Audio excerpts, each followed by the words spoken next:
जी जनाब, कैसे हैं आप लोग? सुनना था पहले, आज शुरू करूं? तब तक मेरा लैपटॉप ऑन हो जाता है और उसके फिर हम स्टार्ट करते हैं। कल हमने काफ़ी कुछ जो है वो डिस्कस किया था, ऐसे ही है। मुनीर, जो हम फर्दर टैक्स चार्ज करते हैं वो हम हमेशा 18% प्लस 4% करके चार्ज करते हैं। हम उसको 22% क्यों नहीं चार्ज करते? हम डायरेक्टली उसको 22% क्यों नहीं लिखते? अब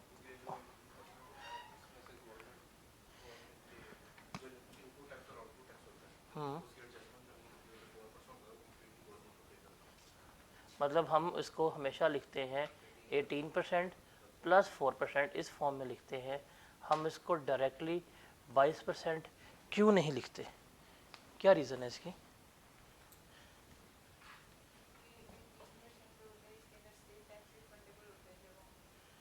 एटीन परसेंट से टैक्स रिफंडेबल या एडजस्टेबल होता है, और ये जो 4% है इसमें कोई किसी किस्म की एडजस्टमेंट नहीं हो सकती। ये 4% टैक्स होता कौन सा है? फर्दर टैक्स कोई से चार ऐसे लोग जिनके ऊपर ना लगता हो, या कोई सी ऐसी चार कंडीशंस जिसके ऊपर फर्दर टैक्स ना लगता हो। इलेक्ट्रिसिटी कौन सी वाली लगता है? बिजली पे, इंडस्ट्रियल कंज्यूमर पे लगता है, कमर्शियल कंज्यूमर पे लगता है।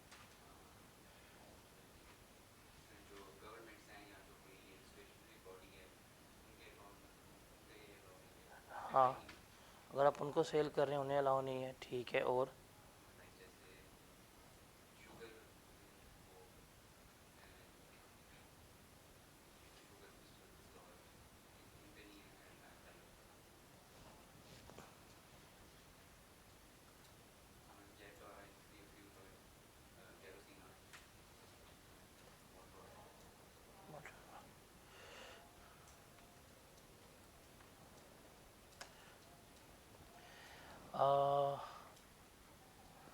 Who is liable to pay sales tax? Sales tax कौन पे करेगा? Who is liable to pay sales tax? Supplier और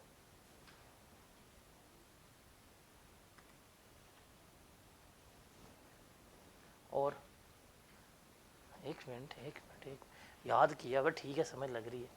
who is liable to pay sales tax? Supplier, importer और service provider. When to pay sales tax?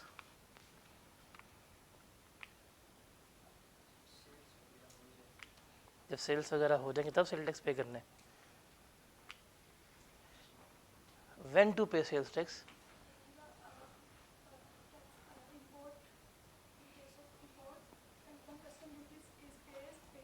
हाँ,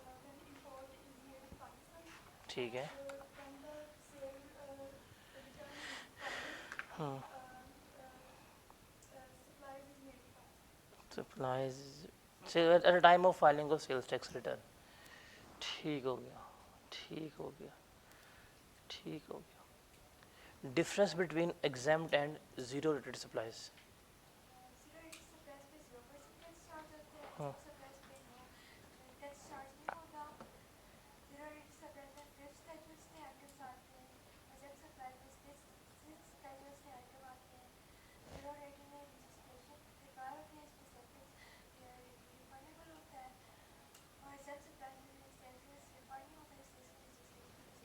नहीं होती। Very good.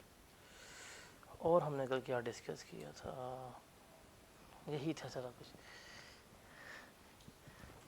चलें जी, अब ये वाला क्वेश्चन जो है, चेंज इन टैक्स रेट, ये one of the most important concept है।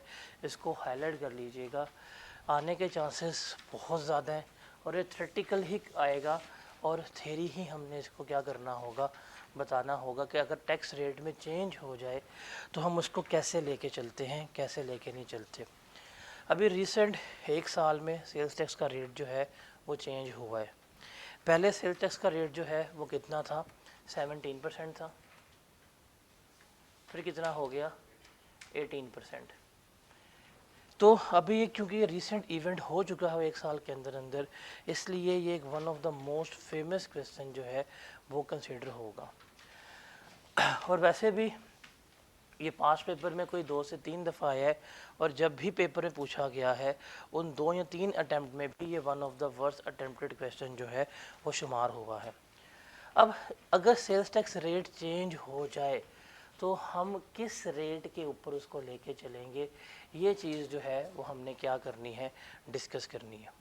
ये चीज़ क्या करनी है, हमने डिस्कस करनी है कि बताएं जी किस रेट के ऊपर सेल्स टैक्स चार्ज होगा। तो अब इसके अंदर अगर हमारा टैक्स रेट चेंज हो रहा है तो इस चेंज में 2 सिनेरियोज जो हैं वो हमने क्या करने हैं, डिस्कस करना है। एक सिनेरियो होगा लोकल सेल्स का और दूसरा होगा हमारे पास इंपोर्टेड का, कि अगर हमने गुड्स इंपोर्ट कर रहे हैं उस वक़्त, और दूसरा क्या होगा लोकली जब हम चीज़ों को ख़रीद रहे हैं बेच रहे हैं उस वक़्त क्या रूल होगा, किस रेट के मुताबिक जो है हम लेके चलेंगे। अब ये कंसेप्ट डिस्कस करने से पहले हमने जाके एक कंसेप्ट डिस्कस करना होगा, वो होगा टाइम ऑफ सप्लाई का।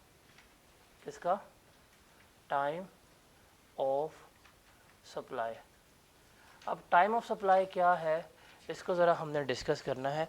सप्लाई का मतलब तो हमें भी यही पता है कि सेल्स करना क्या होती है, हमारी सप्लाई जो है कंसिडर हो रही होती हैं। अब टाइम ऑफ सप्लाई क्या है ज़रा इसको डिस्कस करते हैं। देखें, आपने अक्सर देखा होगा, आपने अक्सर डिस्कस किया होगा कि आपकी डेली लाइफ में भी जो है हम क्या कर रहे होते हैं, इन चीज़ों को लेके चल रहे होते हैं कि ये उसमें आए आप, चैप्टर दूसरा नहीं, हैंड आउट्स डेफिनेशन वाला चैप्टर है, उसमें आए ज़रा, उसमें लिखा होगा टाइम ऑफ सप्लाई को, ज़रा दिखाइएगा, मैं पेज नंबर बताऊँ कौन से, नहीं दूसरे वाला डेफिनेशन वाला दें मुझे। डेफिनेशंस वाले में 460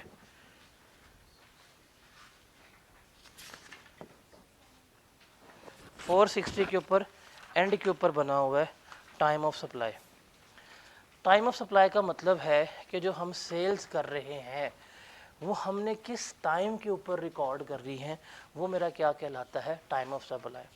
आपने अक्सर देखा होगा, आपने अक्सर सुना भी होगा कि प्रैक्टिकल लाइफ में हम उधार पे सामान भी लेते हैं। प्रैक्टिकल लाइफ में क्या होता है, हम समटाइम्स जो है वो एडवांस पे कर देते हैं, ठीक है। गुड्स जो है वो हमें बाद में मिलती हैं, पेमेंट जो है वो हम उसके बाद कर रहे होते हैं, इनवॉइस जो है उसके बाद मिल रही होती है। ऐसे बड़े सिनेरियोज होते हैं कि पहले एडवांस पे हो गया, गुड्स बाद में आई, पहले गुड्स मिल गई हैं, पेमेंट बाद में हुई है, या पहले पेमेंट कर दी है, गुड्स अब तक मिली नहीं है। तो इस तरह की चीज़ें हैं कि नहीं, प्रैक्टिकल लाइफ में होता है।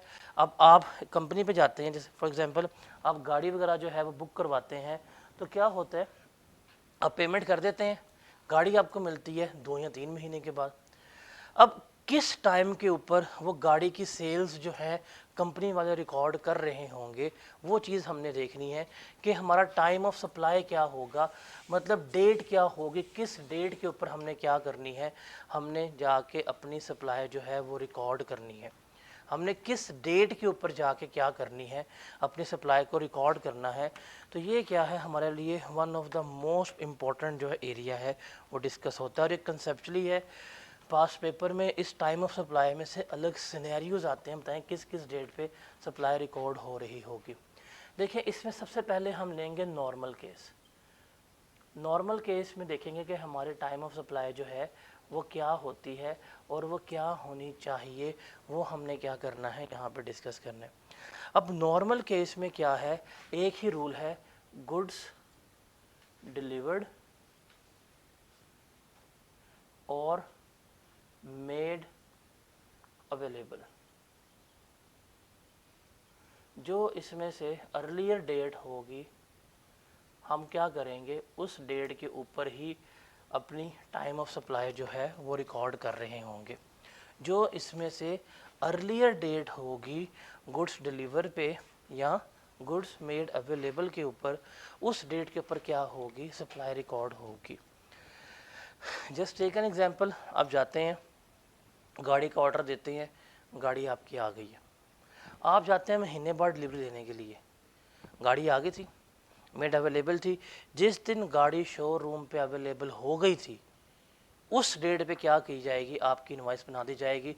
बेशक आप महीने बाद जाएँ गाड़ी लेने के लिए, बेशक 10 दिन के बाद जाएं, लेकिन जिस डेट पे गुड्स अवेलेबल हो गई थी क्या की जाएगी, उस डेट के ऊपर ही टाइम ऑफ सप्लाई रिकॉर्ड की जाएगी। इसका मतलब यहाँ पे एक चीज़ लिख लीजिएगा, इस रूल के मुताबिक, इस सिनेरियो की वजह से जो एडवांस हम पे करते हैं वो मेरे लिए क्या हो गया है, इर्रेलेवेंट हो गया। जो भी हम एडवांस पे करते हैं, अब एडवांस का सेल्स टैक्स में कोई ट्रीटमेंट नहीं होगा। एडवांस का सेल्स टैक्स में कोई ट्रीटमेंट नहीं होगा। क्यों? जब आप एडवांस पे करके आते हैं गुड्स मिल जाती हैं। आप एडवांस पे करते हैं गुड्स मिलती हैं? नहीं मिलती ना। एडवांस पे किया, ठीक है, आ गए हैं, गुड्स मिलनी है आपको हफ्ते बाद, 2 हफ्ते बाद, 3 हफ्ते बाद। तो अब रूल क्या है, जिस दिन गुड्स आपको मिल जाए, डिलीवर हो जाए या आपके लिए अवेलेबल हो गई हैं, उस डेट के ऊपर हमारे टाइम ऑफ सप्लाई जो है वो क्या होनी है, रिकॉर्ड होनी है। तो एडवांस पे ना तो गुड्स अवेलेबल होती हैं ना डिलीवर होती हैं, इसलिए एडवांस जो है वो क्या होगा, हमेशा इररेलेवेंट होगा। पेपर में रिमेंबर एडवांस को हम क्या करेंगे, हमेशा इग्नोर कर रहे होंगे। एडवांस जो होगा वो क्या होगा, हमारा हमेशा इग्नोर हो रहा होगा। ये वो अक्सर जो है पेपर में पूछ रहा होता है, एडवांस जो है वो क्या होगा, हमारा हमेशा इग्नोर होगा। अब जाते हैं, आप ऑर्डर देते हैं, गुड्स आपको अवेलेबल हो जाती हैं। जिस टाइम पे गुड्स अवेलेबल हो गई उसी टाइम पे क्या होगी, सप्लाई आपकी रिकॉर्ड हो रही होगी। अब जस्ट टेक एन एग्जांपल, क्या होता है, आप जाते हैं, आप ऑर्डर देते हैं और गुड्स जो हैं वो अवेलेबल हो जाती हैं आपके पास 18 जून 2024 को। आपने कहा जी मुझे 100 बैग सीमेंट्स के चाहिए, 18 जून को 100 बैग्स जो हैं दुकानदार ने अवेलेबल कर दिए। आपने जाके डिलीवरी ली है, आपने दुकान से जाके वो सीमेंट की बोरियां उठाई हैं 3 जुलाई 2024 को। तो बताएं किस टाइम के ऊपर सप्लाई रिकॉर्ड हुई होगी, किस टाइम के ऊपर सेल्स रिकॉर्ड की होगी। इन दोनों में से पहले इवेंट कौन सा हुआ, दुकानदार ने 18 तारीख को गुड्स अवेलेबल कर दी थी, आपके पास था ऑप्शन कि आप आगे क्या कर सकते हैं, उन गुड्स को पकड़ सकते हैं, उठा सकते हैं। तो उसने क्या करेगा, फिर इसी डेट के ऊपर क्या की जाएगी, टाइम ऑफ सप्लाई रिकॉर्ड हो रही होगी, इस डेट की इनवॉइस होगी और वो इस डेट पे ही क्या करेगा, अपनी सेल्स रिकॉर्ड करेगा। बेशक आपने बाद में ली है, ये आपका मसला है, उसने गुड्स अवेलेबल कर दी थी, उसी डेट पे क्या की जाएगी, इनवॉइस जो है वो रिकॉर्ड हो रही होगी।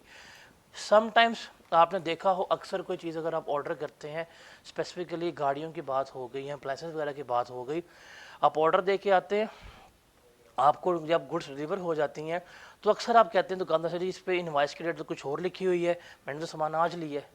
तो वो क्या कहता है आपको कि सर सामान तो आ गया था ना, आप क्या करने आए हैं, सामान लेट लेने आए हैं। तो जब उनके पास सामान आ जाएगा, अवेलेबल हो जाएगा, उसी डेट पे क्या की जाएगी, आपकी सेल्स रिकॉर्ड की जा रही होगी। तो ये रूल जो है, कॉमन रूल आपने याद रखना है, क्या है, गुड्स अवेलेबल और deliver which ever is earlier, उस डेट के ऊपर हम क्या करेंगे, अपने टाइम ऑफ सप्लाई को रिकॉर्ड कर रहे होंगे। Got it. नॉर्मल केस में क्या होगा, गुड्स अवेलेबल और delivered which ever is earlier, उस पर हम क्या करेंगे, टाइम ऑफ सप्लाई रिकॉर्ड करेंगे। अब एडवांस का कोई ट्रीटमेंट नहीं है, आप एडवांस दे के आते हैं, दे हैं, कुछ नहीं होता। आपको बाद में गुड्स मिल रही हैं, जब बाद में गुड्स मिली हैं, जिस दिन गुड्स मिल रही हैं वही हमारी क्या होंगी, टाइम ऑफ सप्लाई रिकॉर्ड हो रही होंगी। Got it. अब ये तो था नॉर्मल केस। इसके बाद सेकंड केस हम डिस्कस करते हैं, ये पेपर में ये भी आया हुआ है, वो है इंस्टॉलमेंट बेसिस का, जिसे हम कहते हैं हायर परचेज।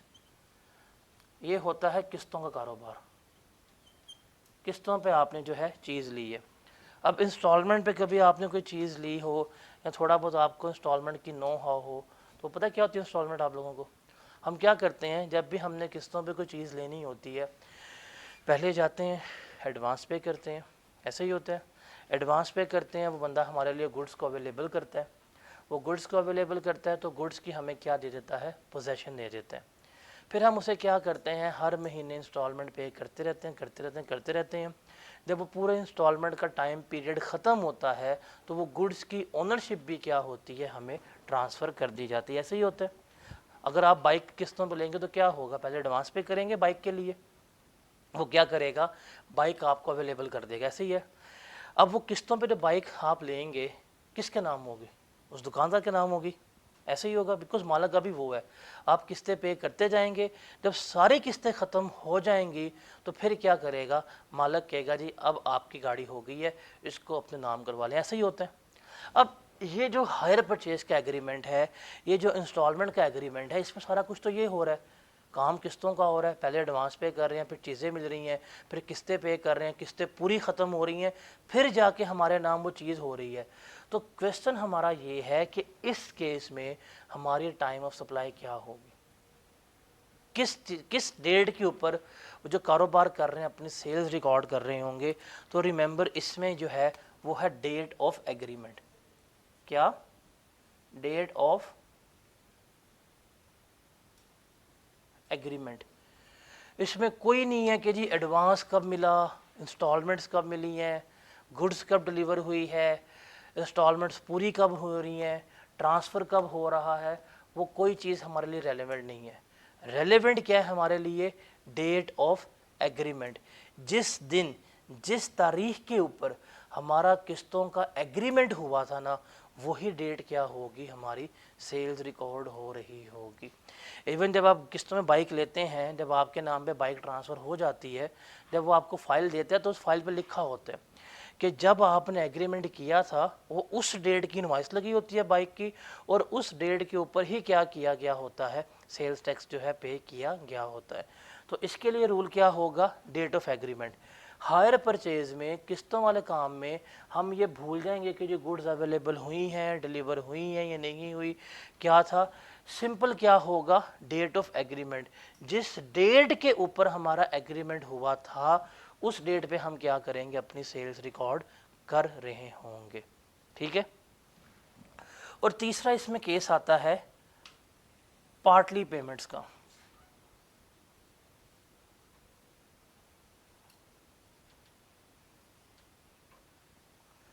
अब पार्टली पेमेंट्स का मतलब क्या है कि आपने कॉन्ट्रैक्ट किया था कि आपको जो क्वांटिटी चाहिए वो चाहिए 100 गुड्स की, 1 लाख गुड्स की जो है आपको क्वांटिटी चाहिए।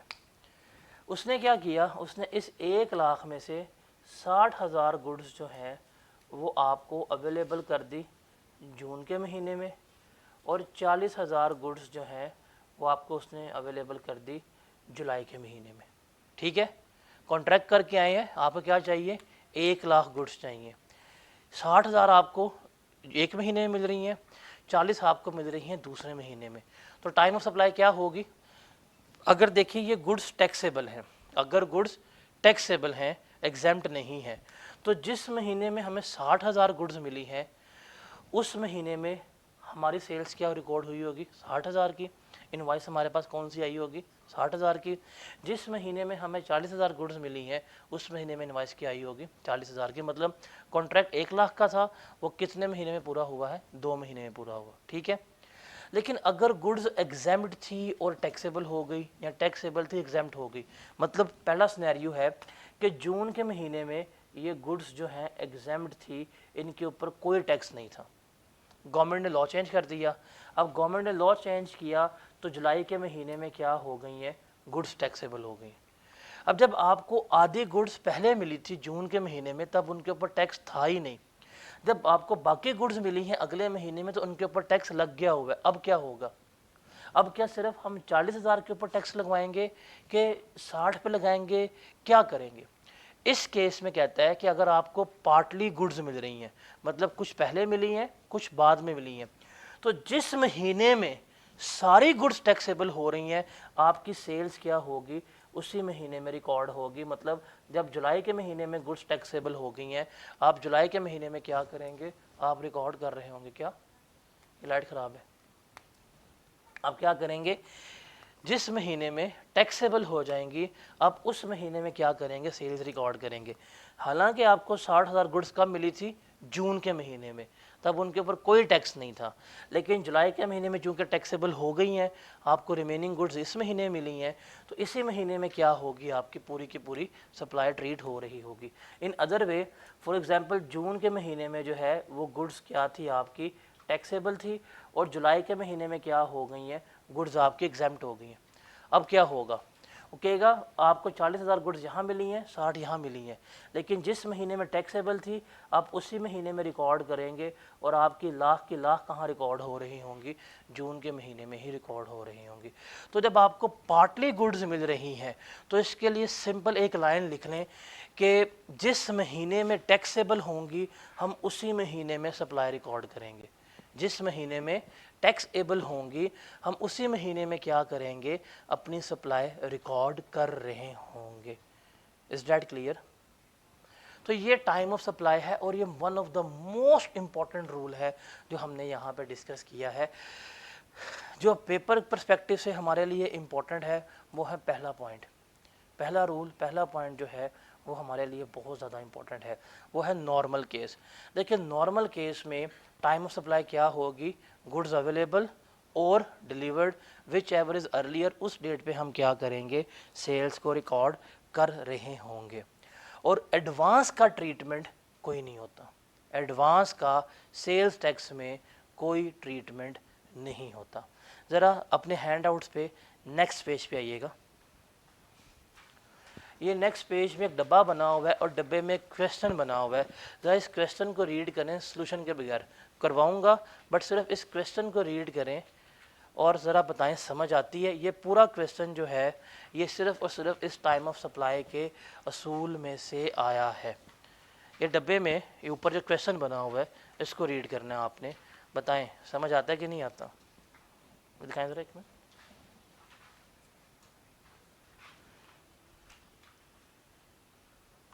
ये नीचे आ रहा है, यस, ये 460 पे नीचे जो क्वेश्चन आ रहा है ज़रा इसको रीड करें और एक क्वेश्चन की ज़रा सिनेरियोस पढ़ के बताएं समझ आता है वो क्या बात कर रहे हैं, खुद ज़रा पढ़ के बताएं। अभी हम डिस्कस नहीं कर रहे पास्ट पेपर, ज़रा बताएं पढ़ के समझ आता है। रूल हमारे पास यही है जो पेपर आपके सामने बोर्ड पे लिखा हुआ है, गुड्स अवेलेबल और delivered which ever is earlier, उस पर हम क्या कर रहे होते हैं, रिकॉर्ड कर रहे होते हैं।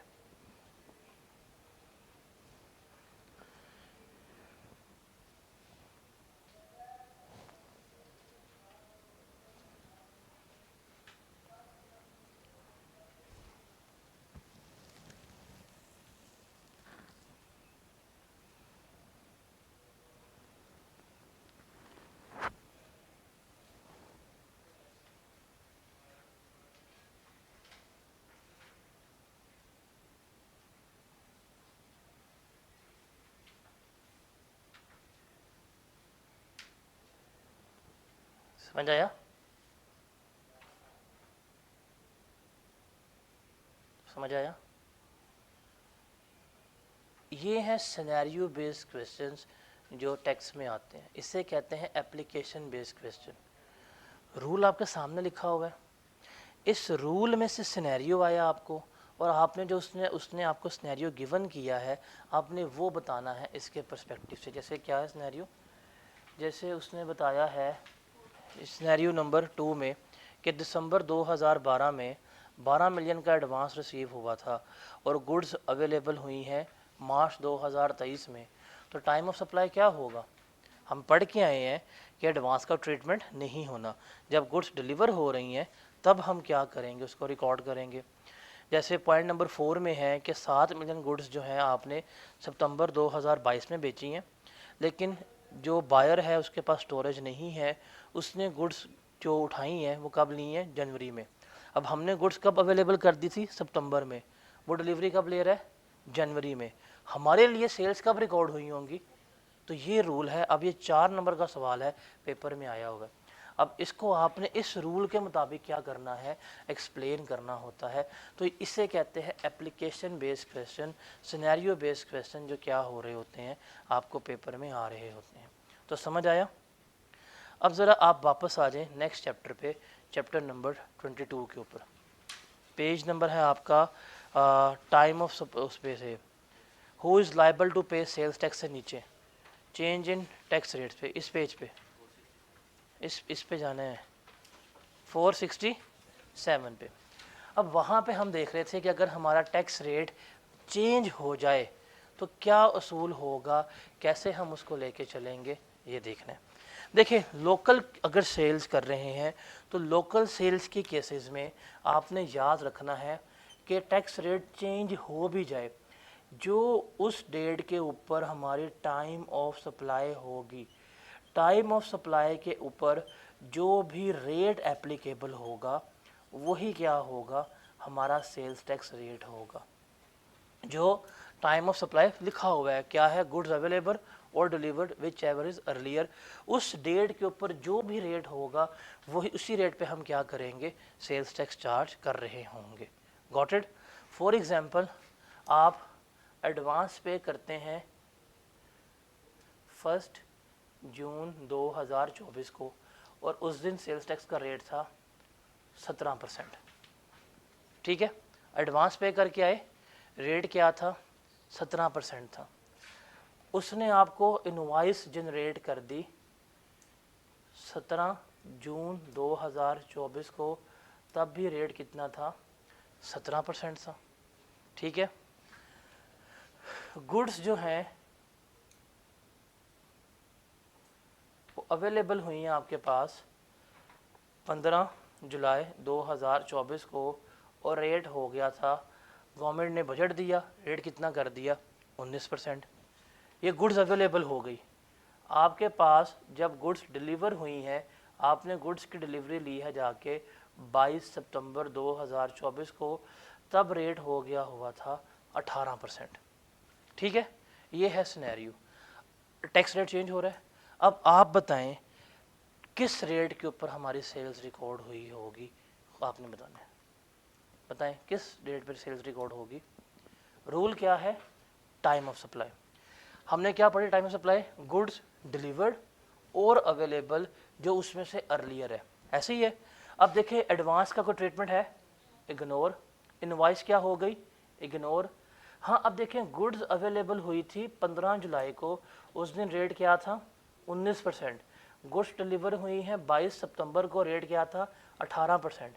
हमने देखना है टाइम ऑफ सप्लाई के मुताबिक इनमें से पहले इवेंट कौन सा हुआ है, पहले इवेंट अवेलेबल वाला है, तो इस डेट के ऊपर जो रेट होगा उसके मुताबिक क्या किया जाएगा, सेल्स टैक्स जो है वो चार्ज किया जा रहा होगा।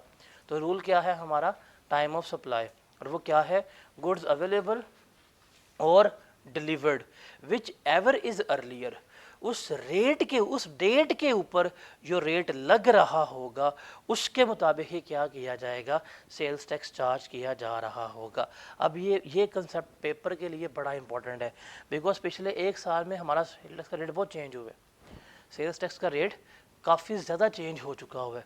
जैसे अभी रिसेंटली बात करता हूँ तो गाड़ियों का रेट चेंज हो गया दोबारा, कि जो गाड़ियाँ 40 लाख से ऊपर की हैं उनका रेट कितना कर दिया उसने, 25% कर दिया है। अब पेपर में आपको सवाल गिवन कर देगा ये वाला कि जी गाड़ियों का रेट जो है वो पूरा सिनेरियो गिवन करेगा। आप गाड़ी बुक करवाने गए तो गाड़ी की बुकिंग करवाने गए थे तो उस दिन रेट था 17%। ठीक है, गाड़ी की रिमेनिंग पेमेंट करने गए तो उस दिन रेट हो गया 18%। अब गाड़ी जब अवेलेबल हो गई उस दिन रेट था 19%। उसके बाद अभी गाड़ी अवेलेबल हुई है, आपने डिलीवरी नहीं ली, गवर्नमेंट ने रेट कर दिया 25%।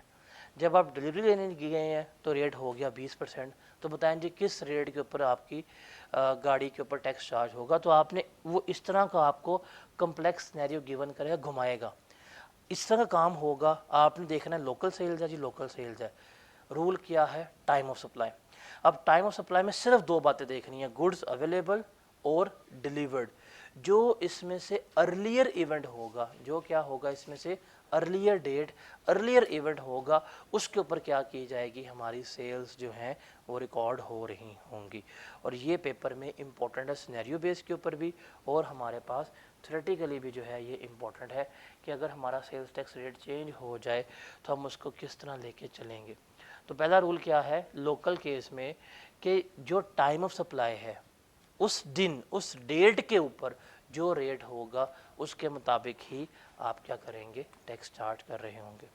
आप ऑर्डर करके आ जाते हैं, गुड्स कल डिलीवर हो रही हैं, आज रेट 18% है, कल हो जाए 20%, तो आपको इनवॉइस जो मिलेगी उस पर रेट क्या लगा होगा, 20% लगा होगा। तो रूल क्या है हमारा, simple, time of supply. Got it. अब कहानी आती है किसकी, कहानी आती है हमारे पास इंपोर्ट्स की। अगर हम इंपोर्ट्स कर रहे हैं तो इंपोर्ट्स के केस में हमारा क्या रूल होगा, उसे हमने क्या करना है, देखना है। इंपोर्ट्स के केस में क्या रूल होगा, इसको हमने देखना है। अब इंपोर्ट्स के केस में हम सबसे पहले बात करेंगे किसकी, नॉर्मल रूल की। इंपोर्ट्स के केस में क्या देखेंगे, नॉर्मल रूल। और नॉर्मल रूल क्या है, नॉर्मल रूल है कि जब हम गुड्स डिक्लेरेशन प्रेजेंट करेंगे कस्टम अथॉरिटी को क्लियरेंस के लिए, मतलब जिस डेट के ऊपर, जिस तारीख के ऊपर हम गुड्स डिक्लेरेशन जमा करवाएंगे कस्टम अथॉरिटीज़ को कि जी ये मेरा माल है, इंपोर्ट कर लिया मैंने। अब जब माल इंपोर्ट होगा कहाँ जाएगा, कस्टम वालों के वेयर हाउस में। अब जब कस्टम वालों के वेयर हाउस पर जाएगा तो मैंने क्या करना होगा, उनसे क्लियरेंस लेनी होगी, मैंने उनसे निकलवाना होगा। अब वो कहते हैं ठीक है आओ जी हमें गुड्स डिक्लेरेशन जमा कराओ। ये क्या होता है, गुड्स डिक्लेरेशन एक फॉर्म है जिस पर डिटेल्स लिखी होती हैं कि जी ये मेरे आई है कंसाइनमेंट आई, ये शिपर था यहाँ से ली है, ये गुड्स की नेचर है, ये क्वांटिटी है, वो आप बताते हैं। तो वो गुड्स डिक्लेरेशन क्या है, एक डॉक्यूमेंट है जिसमें आपने जो गुड्स इंपोर्ट की हैं उसकी डिटेल्स गिवन की होती हैं। आप डॉक्यूमेंट जमा करवाते हैं, फिर वो क्या करते हैं, वो देखते हैं कि ये जो आपने गुड्स मंगवाई हैं वो किस कोड के तहत किस कैटेगरी में आती हैं। वो कैटेगरी फाइंड आउट करते हैं, आपसे कहते हैं जी ये इसके ऊपर कस्टम टैक्स है वो पे करो, ये सेल्स टैक्स पे करो और गुड्स को उठा के ले जाओ। तो रिमेंबर क्या है नॉर्मल रूल, जिस दिन जिस डेट के ऊपर हम गुड्स डिक्लेरेशन जमा करवा रहे हैं उस डेट के ऊपर जो भी रेट होगा, जो भी रेट उस दिन पाकिस्तान में एप्लीकेबल है उसके मुताबिक क्या करेंगे, हम अपना सेल्स टैक्स जो है वो पे कर देंगे। ठीक है। नॉर्मल रूल क्या है, जब हम गुड्स डिक्लेरेशन जमा करवा रहे हैं उस दिन हम क्या करेंगे, जो भी रेट होगा पाकिस्तान में हम क्या करेंगे उसके मुताबिक टैक्स पे कर रहे होंगे। Got it. तो देखिए अगर लोकल सेल्स हैं, लोकल सेल्स में रूल क्या था, टाइम ऑफ सप्लाई, मतलब जो टाइम ऑफ सप्लाई है उस डेट के ऊपर जो भी रेट है आपको क्या होगा उसके मुताबिक टैक्स चेंज पे करना पड़ेगा। इसका आसान अल्फाज में क्या है कि जिस दिन गुड्स अवेलेबल हो गई हैं या डिलीवर हो गई हैं, जो अर्लियर इवेंट है उस तारीख के ऊपर जो भी रेट लग रहा होगा आपको क्या करना पड़ेगा, उस रेट के मुताबिक टैक्स पे करना पड़ेगा। ठीक है, समझ आ गई थी। आप गुड्स को इंपोर्ट करते हैं, इंपोर्ट की शिपमेंट आई है, शिपमेंट आएगी तो कस्टम अथॉरिटीज़ उसको रोक लेते हैं, वो कहते हैं जी आपकी शिपमेंट आ गई है, हमारे वेयर हाउस में पड़ी हुई है। मोस्टली शिपमेंट्स आती हैं कहाँ से, सी पोर्ट से आती हैं, और सी पोर्ट्स कहाँ जाती हैं, सीधा ये कस्टम के वेयर हाउस में जाती हैं। अब जब उनके वेयर हाउस में चली गई हैं तो आपने क्या करनी है, वहाँ से क्लियरेंस लेनी है। अब क्या करना पड़ेगा आपको क्लियरेंस के लिए, जाके अपने डॉक्यूमेंट सबमिट करवाने पड़ेंगे। अब डॉक्यूमेंट्स में कौन से डॉक्यूमेंट्स होता है, गुड्स डिक्लेरेशन। इसमें सिंपल हम क्या करते हैं, बता देते हैं कि ये हमने गुड्स जो है वो मंगवाई हैं, ये क्वांटिटी है, ये नेचर है, ये सारा कुछ है। जिस दिन हम वो गुड्स डिक्लेरेशन जमा करवाएंगे उस डेट के ऊपर जो रेट होगा हम क्या करेंगे, उसी के मुताबिक टैक्स देंगे। माइट भी आप डिक्लेरेशन इस हफ्ते जमा कराते हैं, आपको गुड्स मिलती हैं अगले हफ्ते क्लियरेंस के लिए, अब वो जब मर्जी क्लियर करके दें, लेकिन जिस दिन आपने गुड्स को डिक्लेरेशन जमा करवा दिया है उस दिन क्या किया जाएगा, जो रेट होगा उसके मुताबिक हम क्या करेंगे, टैक्स पे कर देंगे। ठीक है, क्लियर है ये। अब इसकी भी रूल की अब क्या देखनी है, हमने एक्सेप्शन देखनी है। नॉर्मल रूल की हमने क्या देखनी है, नॉर्मल रूल की हमने एक्सेप्शन देखनी है। इस रूल की एक्सेप्शन क्या है कि अगर मेरा जो ये गुड्स डिक्लेरेशन है ये मैंने एडवांस में ही सबमिट कर दिया था, क्या किया था, एडवांस में ही सबमिट कर दिया था, मतलब अभी वहाँ से जहाज़ उतरा, मतलब कंटेनर लोड हुआ है, अभी रास्ते में है और मैंने जाके पहले ही क्या कर दिया था, गुड्स डिक्लेरेशन जमा करा दिया था। अभी मेरी कंसाइनमेंट नहीं आई, अभी मेरी शिपमेंट नहीं पहुंची, मैंने पहले ही क्या कर दिया था, गुड्स डिक्लेरेशन जो है वो अपने शिपमेंट आने से पहले जमा करवा दिया हुआ था। अब क्या होगा, रिमेंबर जब आपकी शिपमेंट आ जाएगी, जब आपका कंटेनर आ जाएगा तो उस दिन क्या करेंगे, आप जाके मैनिफेस्ट जमा करवाते हैं। मैनिफेस्ट क्या होता है, शिपिंग डॉक्यूमेंट होता है जिसमें आप बताते हैं कि जी फ़लानी शिप है, फ़लानी शिप पे फ़लाना कंटेनर है, ये कंटेनर का नंबर है, ये चीज़ मैंने मंगवाई है। इस केस में जो आपकी डेट ऑफ मैनिफेस्ट होती है, जिस दिन आप मैनिफेस्ट वाला डॉक्यूमेंट जमा करवाते हैं, इस डेट के ऊपर जो भी रेट होगा उसके मुताबिक क्या करना पड़ेगा, आपको टैक्स पे करना पड़ेगा। अब नॉर्मल रूल क्या था, जब हम गुड्स डिक्लेरेशन जमा करवाएंगे उस डेट के ऊपर जो भी रेट लग रहा होगा हम उसके मुताबिक क्या करेंगे, टैक्स पे करेंगे। अब इसके एक्सेप्शन क्या है कि आपने गुड्स डिक्लेरेशन जो है वो एडवांस में जमा करा दिया था, अभी आपका कंटेनर तो आया ही नहीं है, अभी आपकी शिपमेंट तो आई ही नहीं है, शिपमेंट आपकी बाद में आई है 15 डेज़ के बाद। अब जब शिपमेंट आ गई है, आपने कहा जी सर सामान आया है, जी जीडी का है आपका, सर जीडी सबमिट करा दी है, ओके ठीक है, मैनिफेस्ट दें। मैनिफेस्ट क्या होता है जी, बताएं किस जहाज़ पे सामान है, जी वो जहाज़ पे सामान है, नंबर क्या कंटेनर का, जी ये नंबर है कंटेनर का। जब आप वो मैनिफेस्ट जमा कराएंगे जहाँ पे आपकी शिपमेंट डिटेल सारी होंगी कि ये कंटेनर है, यहाँ से आया, ये इसकी क्वांटिटी है, ये इसमें क्वालिटी पड़ी हुई है, सारे जमा करवाएंगे, उस डेट के ऊपर जो रेट होगा उस पर क्या किया जाएगा, टैक्स आपका पे कर दिया जाएगा। ठीक है। और सेकंड इसकी एक्सेप्शन जो है, ये नंबर 1 एक्सेप्शन थी। सेकंड एक्सेप्शन ये है कि आपने गुड्स डिक्लेरेशन जो है सबमिट करवा दिया था, इंपोर्ट हुई गुड्स इंपोर्ट हुई, आपने गुड्स डिक्लेरेशन जमा करवा दिया, लेकिन गुड्स डिक्लेरेशन सबमिट करवाने के बाद अगर विद इन 7 डेज आपने क्लियरेंस नहीं ली, जमा करवा दिया गुड्स डिक्लेरेशन, जमा करवाने के बाद 7 दिन के अंदर अंदर अगर आपने वेयर हाउस से सामान नहीं निकाला तो 7 दिन के बाद जो भी रेट होगा उसके मुताबिक क्या करना पड़ेगा, आपको टैक्स पे करना पड़ेगा। तो कुल मिला के इसमें 4 बातें हैं चेंज इन टैक्स रेट की, जिसको हम सम अप करते हैं, उसको डिस्कस आउट करते हैं। वो क्या है, number 1 local sales. Local sales हमारे पास क्या थी कि लोकल में क्या है, टाइम ऑफ सप्लाई, मतलब जिस दिन गुड्स डिलीवर हो जाएं या जिस दिन गुड्स मेड अवेलेबल हो जाएं उस डेट के ऊपर जो भी रेट होगा उसके मुताबिक क्या किया जाएगा, टैक्स पे किया जाएगा। फिर हमने बात की थी किसकी, इंपोर्ट की। इंपोर्ट के केस में रूल क्या था कि जब हमारा गुड्स डिक्लेरेशन सबमिट होगा उस डेट के ऊपर जो रेट होगा उसके ऊपर क्या किया जाएगा, सेल्स टैक्स पे किया जा रहा होगा।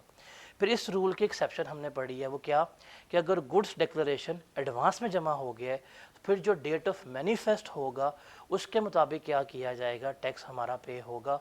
और आखिरी चीज़ क्या थी कि गुड्स डिक्लेरेशन सबमिट हो गई है, लेकिन अगर आपने 7 डेज़ के अंदर अंदर वेयर हाउस से क्लियरेंस ना कराई, आपने सबमिट भी करवा दी है, टैक्स भी पे कर दी है, लेकिन अगर आप वेयर हाउस से 7 दिन के अंदर सामान नहीं निकलवाते तो 7 डेज़ के बाद जब आप वेयर हाउस से सामान निकालेंगे उस दिन जो भी रेट होगा उसके मुताबिक क्या करना होगा, आपको टैक्स पे करना पड़ेगा। तो ये 4 बातें जो है वो क्या करनी है, आपने याद रखनी है। और ये सबसे इम्पॉर्टेंट कंसेप्ट है और one of the most important question है थ्योरेटिकली जो पेपर में पूछेगा, और ये इसी वे में पूछ सकता है या सिनेरियो वे में भी वो क्या कर सकता है, आपसे पूछ सकता है। दोनों चीज़ें जो हैं मैंने आपको बता दी हैं। इसको जल्दी से रीड आउट कर लें नोट्स के ऊपर, फिर हम चलते हैं आगे।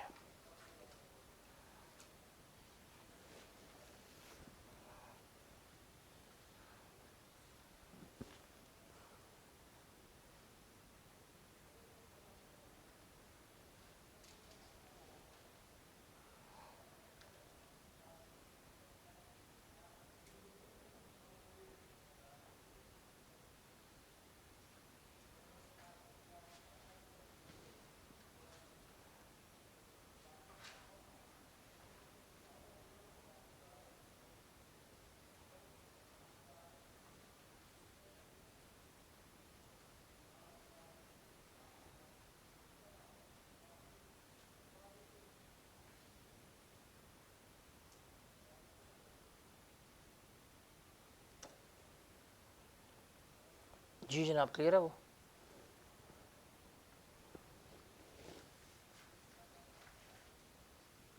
इसमें कोई कन्फ्यूजन है तो बताएं। आगे चलते हैं और आगे हम डिस्कस करते हैं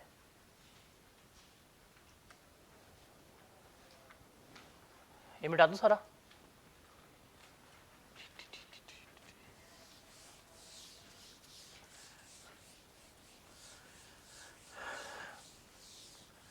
अब ज़रा सेल टैक्स का वो एरिया डिस्कस करते हैं जो आपसे कंसर्न है, मतलब आपकी डेली लाइफ से कंसर्न है, वो है रिटेल आइटम्स का। उन प्रोडक्ट्स को डिस्कस करते हैं जिनकी कीमतों के अंदर सेल्स टैक्स जो है शामिल होता है।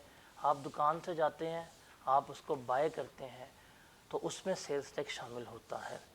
जस्ट टेक एन एग्जांपल, आप बात करें बिस्किट की बात कर लें, टिश्यू बॉक्स की बात कर लें, सर्फ की बात कर लें, साबुन की बात कर लें, शैम्पू की बात कर लें, ये वो तमाम चीज़ें हैं कि अगर आपने बाय की हो, आप अक्सर देखते हैं इनके ऊपर कीमत जो है वो प्रिंटेड होती है। देखा होगा आपने, गौर किया होगा, इनके ऊपर क्या होती है, अक्सर कीमत जो है वो प्रिंटेड होती है और कुछ इस फॉर्म में होती है, लिखा होता है MRP प्लस GST। अक्सर देखा होगा आपने। जैसे फॉर एग्जांपल, अगर चीज़ 200 रुपये की है तो लिखा होगा 200 रुपया MRP प्लस लिखा होगा 36 रुपीज़, और यहाँ पर लिखा होगा 236 रुपीज़ जो है वो लिखा होगा। ठीक है। और आप जब बाय करते हैं, दुकानदार कितने पैसे, आप कितने पैसे पे करते हैं दुकानदार को? 236 रुपये पे कर रहे होते हैं। वो डिस्काउंट भी नहीं देता आपको, तो भाई कीमत यही है, आप क्या करते हैं, वही पे करके आ रहे होते हैं। इवन आप कोई बोतल पीते हैं, उस पर भी ये लिखा होता है। आप सिगरेट पीते हैं, उसके डब्बे पे ये लिखा होता है। लेस खा रहे हैं, इसमें कोई भी चीज़ें हैं जिनके ऊपर ये कीमत प्रिंटेड है। अब हम क्या करने लगे हैं इनकी, ये वो आइटम्स हैं जो पाकिस्तानी जो हैं क्या कर रहे हैं, डेली बेस पे कंज्यूम कर रहे हैं, आपकी रोज़मर्रा की ज़िंदगी का पार्ट है। ब्रेड हो गया, बटर हो गया, मिल्क हो गया, जूस हो गया, इस तरह की सारी चीज़ों की हम क्या करेंगे, डिस्कशन कर रहे होंगे। और अब हम यहाँ पे डिस्कस करेंगे किसको, रिटेल आइटम्स को।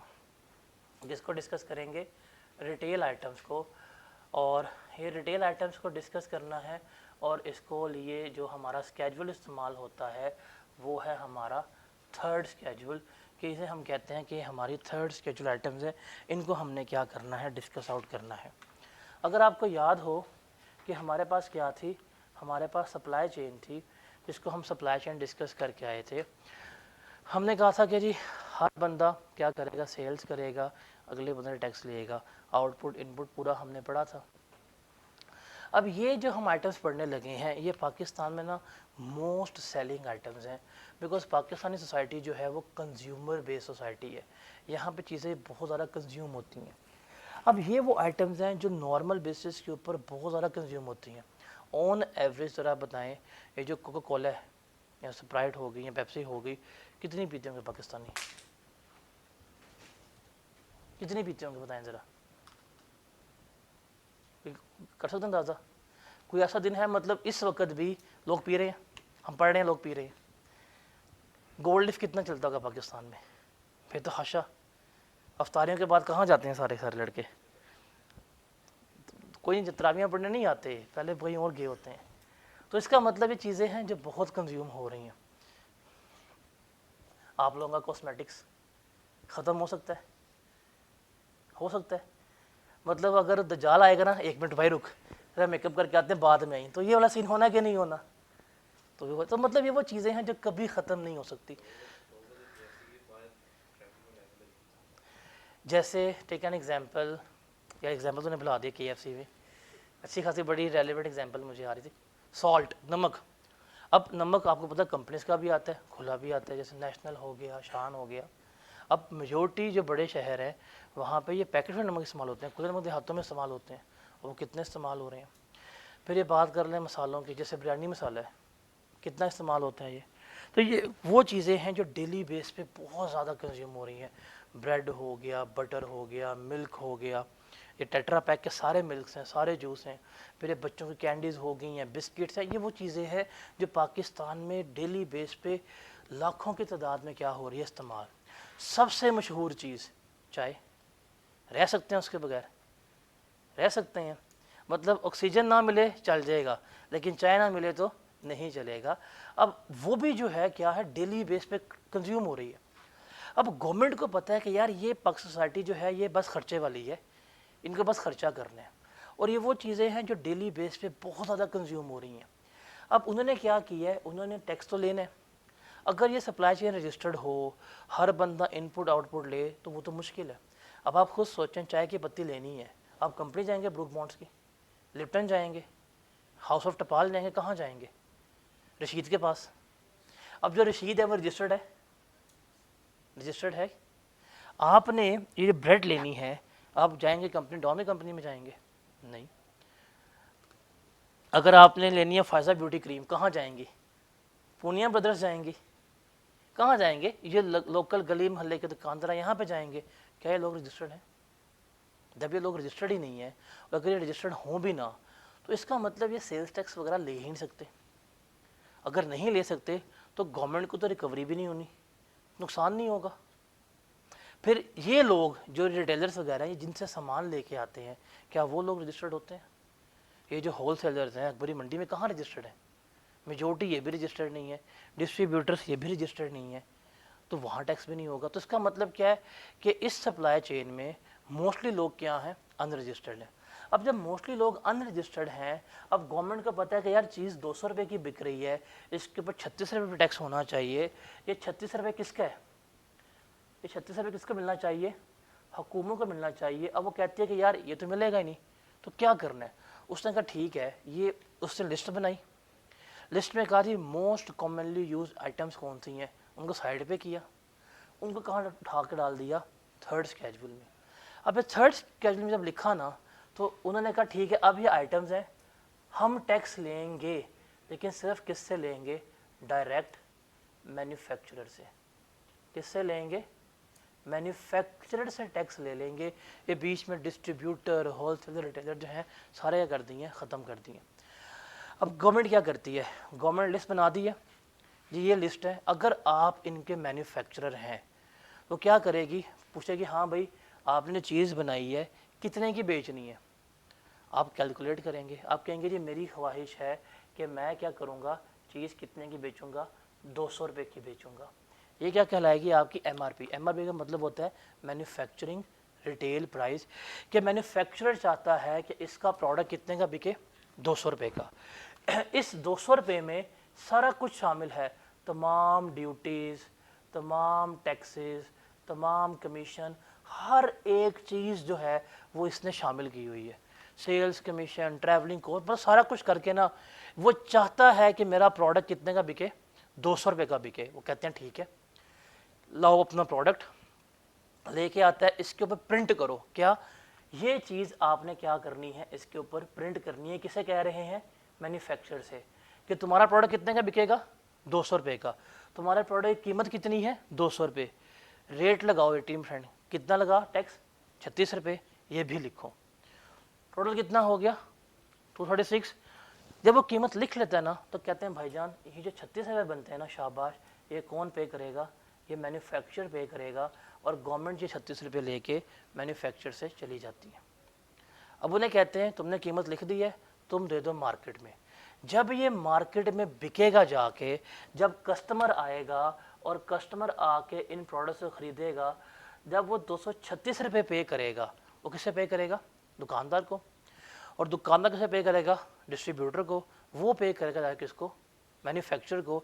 जब मैन्युफैक्चरर को या उसकी अमाउंट रिसीव होगी, तो वो ही 36 रुपये क्या कर ले? बीच में से रिकवर करवा ले। तो ये है हमारे पास रिटेल आइटम्स। अब इसमें जो दुकानदार वगैरह हमें बेच रहे हैं, वो किस पे बेच रहे होते हैं? कमीशन पे बेच रहे होते हैं। 2 रुपये 5 रुपये उन्हें कंपनीज जो है कमीशन पे कर रही होती है। तो ये चीज़ जो है इस तरह से चल रही होती है। अब आप खुद सोचें, अब आपके माइंड में आना चाहिए कि वो तमाम प्रोडक्ट्स जिनके ऊपर ये कीमतें प्रिंटेड है ना, वो किसका पार्ट बनती हैं? थर्ड स्केड्यूल का पार्ट बनती हैं। और आप जब प्रिंटेड कीमत पे अमाउंट पे करके आते हैं, आपने पूरी अमाउंट पे की है, वो पूरी अमाउंट मिले दुकानदार को। वो किसे पे करेगा? डिस्ट्रीब्यूटर को। और वो किसे पे करेगा? जाके मैन्युफैक्चरर को। जब मैन्युफैक्चरर को अमाउंट पे होगी, तो वो क्या करेगा? अपना टैक्स बीच में से रिकवर करवा लेगा। लेकिन जब वो गुड बनती हैं, उस वक्त क्या करती है? गवर्नमेंट अपना टैक्स लेकर चली जाती है। अब आप जाके कभी देखिएगा, अक्सर इनके ऊपर लिखा होता है बैच नंबर, कि ये बैच है, अब उसका मतलब क्या जी, इस बैच में इतनी गुड्स बनी है, क्या करेंगे, कैलकुलेट करेंगे और टैक्स गवर्नमेंट लेके उनसे चली जाएगी। जब उनके प्रोडक्ट सेल होंगी तो वो फिर क्या कर रहे होंगे, कस्टमर से टैक्स ले रहे होंगे। अब बीच में देखें, डिस्ट्रीब्यूटर रजिस्टर्ड है, अनरजिस्टर्ड है, कहानी ख़त्म हो गई है। होलसेलर रजिस्टर्ड है, अनरजिस्टर्ड है, कहानी क्या हो गई है, ख़त्म हो गई है। इवन रिटेलर की कहानी भी क्या हो गई है, ख़त्म हो गया। बिकॉज डायरेक्टली टैक्स गवर्नमेंट ने किससे ले लिया, मैन्युफैक्चरर या इंपोर्टर से ले लेती है, और जब उनकी चीज़ें बिकती हैं उनके तक पैसा पहुंचता है, वो अपना टैक्स क्या कर लेते हैं, रिकवर करवा लेते हैं। तो इसे हम क्या कहते हैं, रिटेल आइटम्स कहते हैं। और ये जो कीमत लिखी हुई है, ये वाली कीमत, इसे हम क्या कहते हैं, इसे हम रिटेल प्राइस कहते हैं। क्या कहते हैं, रिटेल प्राइस। रिटेल प्राइस का मतलब है ये वाली कीमत, कि ये वो कीमत है जिसके ऊपर मालिक, मैन्युफैक्चरर या इंपोर्टर चाह रहा है कि मेरी चीज़ें बिक रही हों, या इन अदर वर्ड्स ये वो कीमत होती है जिसके ऊपर सेल्स टैक्स लग रहा होता है। ये 36 रुपये किस पे लगे हैं, 200 रुपये के ऊपर आ रहे हैं, इसलिए हम क्या कहते हैं, रिटेल प्राइस कह रहे होते हैं। और रिटेल प्राइस के लिए सबसे अहम चीज़ है, प्राइस शुड बी प्रिंटेड। क्या हो, लेजिबली प्रिंटेड हो, स्टिकर ना लगे हों। बताता हूँ आपको चोरी होती कैसे, यहाँ पे स्टिकर ना लगे हो, क्या हो, कीमत प्रिंटेड हो और प्रॉपर प्रिंटेड हो, और फिर आप पे करेंगे। अगर प्राइस प्रिंटेड नहीं है तो वो रिटेल का पार्ट नहीं बन रही होती। तो ये है हमारे पास रिटेल आइटम्स। अब रिटेल आइटम्स पे रिमेंबर याद रखिएगा, कोई किसी किस्म का डिस्काउंट भी अलाउ नहीं होता, नो डिस्काउंट अलाउ। अब डिस्काउंट का मतलब पता क्या होता है, डिस्काउंट का मतलब है, देखिए चीज़ कितने की थी, 200 रुपये की, आप कहते हैं जी 20 रुपये का डिस्काउंट दे दो। 20 रुपये का डिस्काउंट का मतलब है चीज़ कितने की होगी, 180 की। ज़रा 180 के ऊपर लगाएं 18% टैक्स, कितना आता है,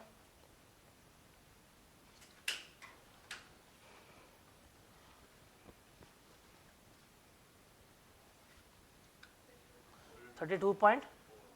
तो अगर डिस्काउंट दिया जाए तो कितना बनता है, सम करें, 212.4। गवर्नमेंट कहती है वजह, हम डिस्काउंट इन चीज़ों पे अलाउ नहीं करेंगे।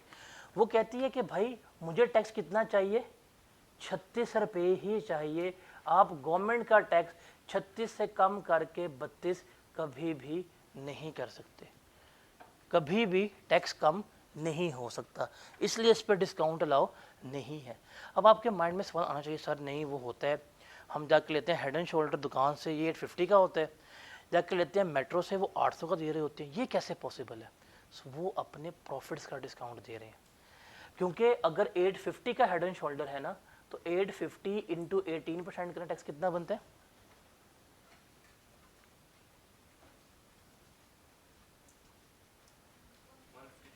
150। हुकूमत को हेड एंड शोल्डर के मैन्युफैक्चरर ने 153 रुपये टैक्स पे कर दिया हुआ है। अब वो जो दुकानदार आपको 800 रुपये का बेच रहा है, वो अपने प्रॉफिट पे डिस्काउंट दे रहा है, बिकॉज इनको मार्जिन मिल रहा होता है, इनको मार्जिन मिल रहा है। क्यों, बिकॉज जब ये छोटे दुकानदार हैं, इनके पास आएगा हेड एंड शोल्डर, कैसे आएगा, डिस्ट्रीब्यूटर, वो देगा होलसेलर को, वो सारी अपनी कमीशनें चार्ज करेंगे फिर। लेकिन जो बड़े स्टोर है मेट्रो वगैरह, वहाँ पे कैसे आता है, डायरेक्ट कंपनीज आती हैं और वहाँ रख के चली जाती हैं, तो उनके पास क्या होता है, प्रॉफिट मार्जिन होता है। वो जो डिस्काउंट दे रहे हैं, वो जो कीमत छोड़ रहे हैं, कि कीमत अगर 236 रुपये लिखी हुई हुई है, वो कितने का दे रहे होंगे, 234 का दे रहे होंगे, 235 का दे रहे होंगे। जो वो डिस्काउंट दे रहे हैं वो किस पे दे रहे होते हैं, अपने प्रॉफिट्स के ऊपर, प्राइस के ऊपर डिस्काउंट नहीं है। प्राइस के ऊपर डिस्काउंट का मतलब क्या है, कि अगर कीमत 850 है, आप 800 का बेच रहे हैं, 800 के मुताबिक जीएसटी कितना बढ़ना चाहिए 18% के हिसाब से, 144। डिस्काउंट का मतलब है इतना सेल टैक्स हो, इनके ऊपर इतना सेल्स टैक्स नहीं होता। जो कीमत लिख दी जाती है उसके ऊपर जो भी टैक्स होता है वो गवर्नमेंट पहले ही ले जाती है। अगर दुकानदार सस्ता बेच भी रहा है तो अपने प्रॉफिट पे सस्ता बेच रहा है, वो इस टैक्स को कम नहीं कर रहा होता। तो ये सबसे बड़ा फीचर किसका होता है, रिटेल आइटम का होता है, कि इनके ऊपर टैक्स जो है 18% भी होता है, 10% भी कम टैक्स चार्ज हो रहा होता है। जो भी अमाउंट होगी वो क्या होगी, प्रिंटेड होगी, इस फॉर्म में लिखा होगा, कि इसी फॉर्म में, कि ये आपकी रिटेल प्राइस है, इतना इसमें सेल्स टैक्स है, कस्टमर ने कितने पे करने हैं, 236। ताकि कस्टमर को पता हो कि इस 236 रुपीज़ में 200 रुपया प्रोडक्ट कॉस्ट थी और 36 रुपीज़ किसके मैंने पे किए हैं, सेल्स टैक्स के। और जब ये गुड्स बनती हैं, जब ये गुड्स मैन्युफैक्चर होती हैं, मैन्युफैक्चरिंग के वक्त जो 36 रुपये हैं वो गवर्नमेंट किससे ले जाती है, मैन्युफैक्चर से ले जाती है। जब ये गुड्स बिकेंगी, सेल होंगी, उस वक्त क्या करेगा, मैन्युफैक्चरर जो है अपना टैक्स वसूल कर रहा होगा। तो ये सारे फीचर्स किसके हैं, रिटेल आइटम्स के, थर्ड स्केड्यूल आइटम्स के हैं। अब जो आप अपने रोज़मर्रा की ज़िंदगी में गुड्स इस्तेमाल कर रहे होते हैं जो इस कैटेगरी में फॉल कर रही होती हैं, समझ आई कि गवर्नमेंट टैक्स कैसे ले रही है और आप कैसे पे कर रहे हैं। वो जब गुड्स बनी, टैक्स किससे लिया गवर्नमेंट ने, मैन्युफैक्चर से। जब बिकी तो आपसे टैक्स वसूल हुआ और मैन्युफैक्चरर ने अपनी रिकवरी पूरी करवा ली होती है। तो इस तरह से क्या होता है, सारा ये चल रहा होता है। ठीक है, इसमें कोई सवाल है तो बताएं। कैसी ऑल स्टॉक न्यू स्टॉक के प्राइस डिफरेंस होती है तो बैच नंबर में होती है ना, वो बैच नंबर मेंशन कर देते हैं कि ये बैच नंबर है, अपडेट हो जाती है। लेकिन वो अपडेट भी प्रिंटेड होती है अपडेट। अगर किसी दुकानदार ने कीमत के ऊपर स्टिकर लगा दिया ना, 2 नंबर ही कर रहे हैं। इन आइटम्स के ऊपर ना तो मार्कर फिर सकता है, ना स्टिकर लग सकता है। या डब्बे के ऊपर, लेबल के ऊपर प्रिंटेड होगी। अक्सर देखा होता है जब कीमतें चेंज होती है ना, उनके पास पड़ा होता है ओल्ड स्टॉक दुकानदारों के ऊपर, वो क्या करते हैं ऊपर स्टिकर लगा के बेच रहे होते हैं। वो गलत है, इलीगल है वो। मोटरवे वालों को थोड़ा सा ना एडवांटेज है, बिकॉज वहाँ पे जो सप्लाई चेन है बड़ी मुश्किल डेवलप हो रही है, नहीं कर रहे होते। आपके जो बड़े सुपर स्टोर्स हैं उनके ऊपर इतनी सख्ती है, अगर कोई कर रहा है आप कंप्लेन कर सकते हैं। आप काउंटर पे जाएंगे, भैया क्या स्टिकर है, स्टिकर फाड़ें, क्या कर रहे हैं आप, आपका स्टॉक ओल्ड है, आपने रेट क्यों चेंज किए हैं। न्यू स्टॉक लेके आओ, न्यू स्टॉक पर रेट लो, हमें कोई मसला नहीं है। अगर ओल्ड स्टॉक पड़ा है उनके पास और उस पर अगर न्यू रेट लगा के बेच रहे हैं, आप उनको पकड़ सकते हैं।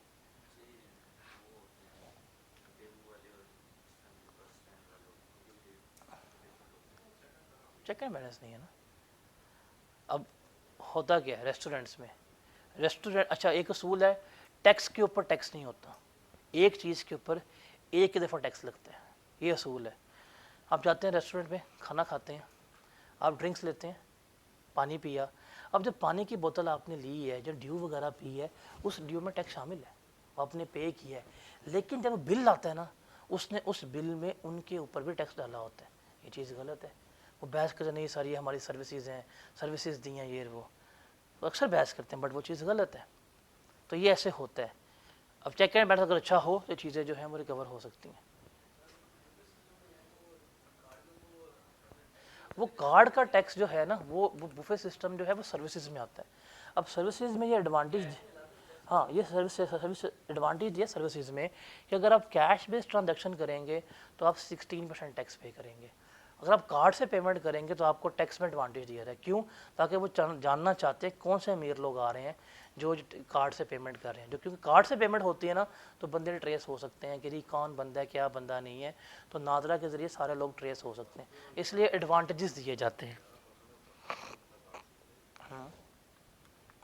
तो ठीक है, ये कैटेगरी के लिए सबसे इम्पोर्टेंट चीज़ क्या है कि इनकी प्राइस लेबल प्रिंट होना चाहिए। क्या होना चाहिए? प्राइस लेबल प्रिंट, जो इस फॉर्म में होता है। अब ज़रा जाइएगा, कोई चीज़ मिलती है ना, ज़रा देखिएगा। इवन आप जाए ना शॉपिंग करने के लिए तो आंखें खोल के देखिया करें कि ये चीज़ है कौन सी। अगर कीमत प्रिंटेड है तो कौन सी है, वो रिटेल है। और रिटेल के ऊपर कभी कांटा नहीं लग सकता, स्टिकर नहीं लग सकता, ये लाजमी है। यही तो मसला, चेक एंड बैलेंस नहीं है ना। चेक एंड बैलेंस हो तो हमें चाहिए क्या? एयरपोर्ट्स पर होते हैं ड्यूटी फ्री शॉप्स। अब ड्यूटी फ्री शॉप्स दुनिया में सस्ती होती हैं। हमारे मुल्क में क्या होता है कि वही कपड़ा लोकल मार्केट में बिक रहा है 2000 रुपये का, वो क्या होता है वहाँ पे होता है 6000 रुपये का। क्रॉस करते हैं कितने का बेच रहे होते हैं, 4000 रुपये का। तो आकर लोकल ले लो भाई। तो ये होता है हमारे कंट्री में चेक एंड बैलेंस नहीं है, रूल्स कानून पूरे हैं। अच्छा चेक एंड बैलेंस हो, ज़िंदगी हमारी क्या हो जाएगी, बेहतर हो जाएगी। बट ये रिटेल आइटम्स हैं, ज़रा आपने देखना है। अफ्तारी जब आप पी रहे होंगे ना स्प्राइट वगैरह, तो उस पर कीमत देखिएगा इस तरह से मेंशन होती है। उनकी डब्बी के ऊपर भी इस तरह की कीमत जो है मेंशन होती है, जो आप लोग पीते हैं बड़े शौक से। जूस की बात कर रहा हूँ यार, फ्लेवर्ड मिल्क की बात कर रहा हूँ। तो जिन जिन प्रोडक्ट्स के ऊपर प्राइसेस मेंशन हो, आप समझ लें कि रिटेल आइटम्स हैं, और अगर इनके ऊपर डिस्काउंट दिया जा रहा है तो वो सेलर अपने प्रॉफिट पर डिस्काउंट दे रहा होता है। जैसे मेट्रो वगैरह अक्सर बहस करते हैं जी मेट्रो सामान लेके इतने का मिलता है, लोकल लो तो पूरी पूरी कीमत है जी, वो डिस्काउंट दे रहा है। दुकानदार कहता नहीं काम 2 नंबर होगा, 2 नंबर काम नहीं होता, वो किस पे डिस्काउंट दे रहा है? प्रॉफिट पे। क्यों? बिकॉज उसके लिए पूरी सप्लाई चेन बाईपास हुई होती है। वो कोई सामान खरीदते नहीं है, कंपनीज खुद आती हैं, कंपनीज खुद आके उनको स्टॉक देती हैं, उनका स्टॉक रिस्टोर करती हैं, उनके काउंटर्स पर रखवाती है। इवन अगर आप जाएं जो उनके सेल्स मैन या सेल्स गर्ल्स होती हैं वो भी कंपनी ने अपॉइंट किए होते हैं। ये मेट्रो हो गया, कारफूर, ये इम्तियाज़ वगैरह, जो वहाँ पे बैठे होते स्पेसिफिक लोग बैठे होते हैं ड्रेसेस पहन के, वो कंपनियों ने अपने सेल्स पर्सन वहाँ पे क्या किए होते हैं, एलोकेट किए होते हैं। इनकी तो मौजें हैं कि भाई कंपनी खुद अपना सामान बेच रही, हमें क्या है, ये सिर्फ क्या चार्ज कर रहे होते हैं, अपना प्रॉफिट ही चार्ज कर रहे होते हैं। ठीक है, अब इन्हें कौन बेचता है? रिटेलर। अब रिटेलर कौन होता है? रिटेलर वो बंदा है जो आम पब्लिक को गुड्स जो है बेच रहा होता है रिटेल प्राइस के ऊपर। आपने अक्सर वर्ड सुना होगा उर्दू में थोक और परचून, जिससे बचपन में थूक पढ़ते रहे हैं, आपके नहीं पढ़ा, मैं मानता ही नहीं हूँ। एक उर्दू में वर्ड होता था किताबचा। जब फर्स्ट टाइम अगर आपने किताबचा पढ़ा हो तो मैं मान लूँ, क्या पढ़ा था? कुत्ता बच्चा है कहीं, मुझे तो चपेट पड़ी हुई है क्लास 2 में, मुझे याद है आज तक। तो ये है, अब हमें क्या पता ज़िंदगी में फर्स्ट टाइम किताबचा पढ़ना है कि कुत्ता बच्चा पढ़ना है, स्पेस भी छोटी सी दी होती है इन्होंने। तो वो जो आप थूक वगैरह पढ़ रहे होते हैं वो थोक होता है, वो होलसेल होता है, और परचून किसे कहते हैं? रिटेल को। अब रिटेल और रिटेलर कौन है? जो सारा सामान लोकल पब्लिक को, आम कंज्यूमर को बेच रहा होता है, और किस कीमत में बेच रहा होता है? रिटेल प्राइस के ऊपर। ये मैंने आपको बता दिया क्या होती है, ये वो कीमत है जो मैन्युफैक्चरर या इंपोर्टर फिक्स करता है, और इस कीमत के ऊपर वो चाहता है कि क्या होंगी उसकी गुड्स जो है वो डिलीवर होनी चाहिए, और इनके ऊपर जो भी टैक्स वगैरह होता है वो डायरेक्टली मैन्युफैक्चरर या इंपोर्टर पे कर देता है गवर्नमेंट को, और बाद में क्या होती है उससे रिकवरी वगैरह हो रही होती है। और एफबीआर के पास पावर है, वो इसकी कीमत भी मुख्तलिफ जोन्स के लिए क्या कर सकती है, डिटर्मिन कर सकती है। उसके बाद कल हम पढ़ रहे थे कि name the person who is required to be registered. हमने कल देखा था कि कॉटेज इंडस्ट्री क्या होती है, एग्जाम्प्ट होती है। कॉटेज इंडस्ट्री के वगैरह के जो अलावा लोग हैं उनके लिए रजिस्टर्ड होना क्या है, लाजमी है। सिमिलरली वहाँ पढ़ा हुआ था ओनली टीयर 1 रिटेलर जो है उनको क्या होना पड़ेगा, रजिस्टर्ड होना पड़ेगा। अब ये वाला जो एरिया है ये रीड ओनली है, इसको याद करने की ज़रूरत नहीं है कि हमारे पास जो रिटेलर्स हैं वो 2 तरह के हैं। एक है टीयर 1 जिसे हम कहते हैं स्पेसिफाइड रिटेलर्स, और दूसरे हैं अदर दैन टीयर 1 जिसे हम क्या कहते हैं, नॉन स्पेसिफाइड रिटेलर्स जो हैं वो कह रहे होते हैं। अब जो टीयर 1 रिटेलर्स हैं जिनके लिए रजिस्टर्ड होना लाजमी है वो कौन कौन थे उसको देखते हैं, याद करने की ज़रूरत नहीं है। ये देखें, पहली बात, वो तमाम रिटेलर जो ऑपरेट कर रहे हैं as a unit of national और international chain of store, Metro, Hyper Star, Carrefour, Imtiaz, Euro Store, Raja Sahib वगैरह हो गए, सारे क्या हैं, एक प्रॉपर चेन ऑफ स्टोर चल रही है। अगर ये काम करेंगे तो इनके लिए क्या है, इनको रजिस्टर्ड होना लाजमी है, इनके लिए रजिस्टर्ड होना क्या है, कंपलसरी है। उसके अलावा कोई भी ऐसा रिटेलर जो किसी भी एयर कंडीशन मॉल में, एयर कंडीशन प्लाजा में या एयर कंडीशन सेंटर में काम कर रहा है उसके लिए भी रजिस्टर्ड होना क्या है, लाजमी है। इसमें एक्सक्लूडिंग है कियोस्क्स। कियोस्क्स क्या होते हैं? खोखे। सिंपल सी बात है, उर्दू में तो कहते हैं खोखे कहते हैं, काउंटर्स। अगर कभी भी आप एम्पोरियम गए हों या पैकेजेस मॉल गए हों तो देखा होगा अक्सर एक बने हुए आउटलेट्स बने हुए हैं और कुछ लोग बैठे हैं काउंटर्स लगा के कॉरिडोर में, देखा होगा, स्टॉल्स लगा के, काउंटर लगा के। ये उन काउंटर्स की बात हो रही होती है कि इनके लिए रजिस्टर्ड होना लाजमी नहीं है। उसके अलावा हमारे पास आता है कोई भी ऐसा रिटेलर, कोई भी ऐसा दुकानदार, ये अब ये किसकी बात हो रही है, इनके अलावा, मतलब एक बंदा जो as a chain of store का तो काम कर रहा है वो तो लाजमी रजिस्टर्ड होगा ही होगा। एक बंदा जो किसी एयर कंडीशन मॉल में बैठा हुआ है वो क्या होगा, रजिस्टर्ड होगा ही होगा। अब उनके अलावा दुकानदार, ये गली मोहल्लों वाले, कोई भी ऐसा दुकानदार जिसका बिजली का बिल 12 महीने का 1.2 मिलियन से ज़्यादा है, मतलब कोई भी दुकानदार जिसका बिजली का बिल 12 लाख से ज़्यादा आ रहा है सालाना, उसके लिए भी क्या होना पड़ेगा, रजिस्टर्ड होना पड़ेगा। वैसे ही गवर्नमेंट इतनी महंगी बिजली कर रही है, अल्टीमेटली पंखे बंद भी करेंगे इनका इतना ही बिल आया करेगा, बिकॉज कमर्शियल यूनिट जो है वो महंगा होता है। तो उसके अलावा रिमेंबर, कोई भी ऐसा होलसेलर कम रिटेलर, मतलब वो होलसेलर भी है और रिटेलर भी है, बल्क में सामान लेता है, बल्क में बेचता है और रिटेल पे भी बेच रहा होता है, उसके लिए भी क्या है, रजिस्टर्ड होना लाजमी होगा। उसके अलावा कोई भी ऐसा दुकानदार, अब देखें इसका बिल भी नहीं है, इसका कुछ भी नहीं है, तो कोई भी ऐसा दुकानदार जिसका एरिया 1000 स्क्वायर फीट से ज़्यादा है, मतलब बड़ी दुकान है, ये भाई आजा सर मैं गरीब हूँ, नहीं तो आजा आजा शाबाश, क्यों तेरी दुकान का साइज़ कितना है, 1000 स्क्वायर फीट से ज़्यादा है। या कोई भी ऐसा फर्नीचर शोरूम जिसकी दुकान का साइज़ 2000 स्क्वायर फीट से ज़्यादा है, उसके लिए भी क्या है, रजिस्टर्ड होना लाजमी है। उसके अलावा हम बात करते हैं कोई भी ऐसा रिटेलर जिसने पॉइंट ऑफ सेल मशीन लगाई हुई है और वो पेमेंट एक्सेप्ट कर रहा है through debit card, credit card या ऑनलाइन पेमेंट एक्सेप्ट कर रहा है, उसके लिए भी क्या है, रजिस्टर्ड होना लाजमी है। या कोई भी ऐसा बंदा जिसको एफबीआर ने कह दिया कि तुमने रजिस्टर्ड होना है, तो वो क्या होगा, रजिस्टर्ड हो रहा होगा। तो इन एनी वेज ये लाइक आप करें, तो ये वो लोग हैं जिनका क्या है, ये वो रिटेलर्स हैं जिनके लिए रजिस्टर्ड होना लाजमी है। इनके अलावा जो दुकानदार हैं वो रजिस्टर्ड नहीं होंगे, लेकिन जो इस कैटेगरी में फॉल करेगा रिटेलर, वो क्या होगा, रजिस्टर्ड हो रहा होगा। कौन कौन से हैं, मतलब वो बंदा जो काम कर रहा है as a chain of stores, as a international या नेशनल चेन ऑफ स्टोर्स, वो क्या होगा, रजिस्टर्ड होगा। वो बंदा जो किसी एयर कंडीशन मॉल में क्या कर रहा है, दुकान लेके बैठा हुआ है, वो रजिस्टर्ड होगा। वो बंदा जिसका बिजली का बिल जो है वो 1.2 मिलियन से ज़्यादा है, तो वो भी क्या होगा, रजिस्टर्ड हो रहा होगा। कोई भी ऐसा होलसेलर कम रिटेलर जो बल्क में भी सामान बेच रहा है और रिटेल में भी बेच रहा है, वो भी क्या होगा, रजिस्टर्ड होगा। कोई बंदा जिसकी दुकान का साइज़ 1000 स्क्वायर फीट से ज़्यादा है, वो भी रजिस्टर्ड होगा। जिसका पॉइंट ऑफ सेल मशीन लगा हुआ है या कोई भी बंदा, इनको क्या है, रजिस्टर्ड होना पड़ेगा। ठीक है। जो इनके अलावा लोग हैं ना, ये छोटे महल्ले, इनके लिए रजिस्टर्ड होने की ज़रूरत नहीं है। अब ये जो बंदे रजिस्टर्ड हैं ना, ये क्या करेंगे, प्रॉपर इन्वाइसिंग का सिस्टम मेंटेन करेंगे, जो आउटपुट टैक्स आएगा वो रिसीव करेंगे, इनपुट टैक्स जो पे किया लेस करेंगे, रिटर्न जमा कराएंगे। अब ये छोटे दुकानदार हैं, ये बड़े खुश होते हैं कि यार हमने टैक्स पे नहीं किया, हमने गवर्नमेंट को उल्लू बनाया, ये और वो। इनको पता नहीं गवर्नमेंट इनसे कर क्या रही है।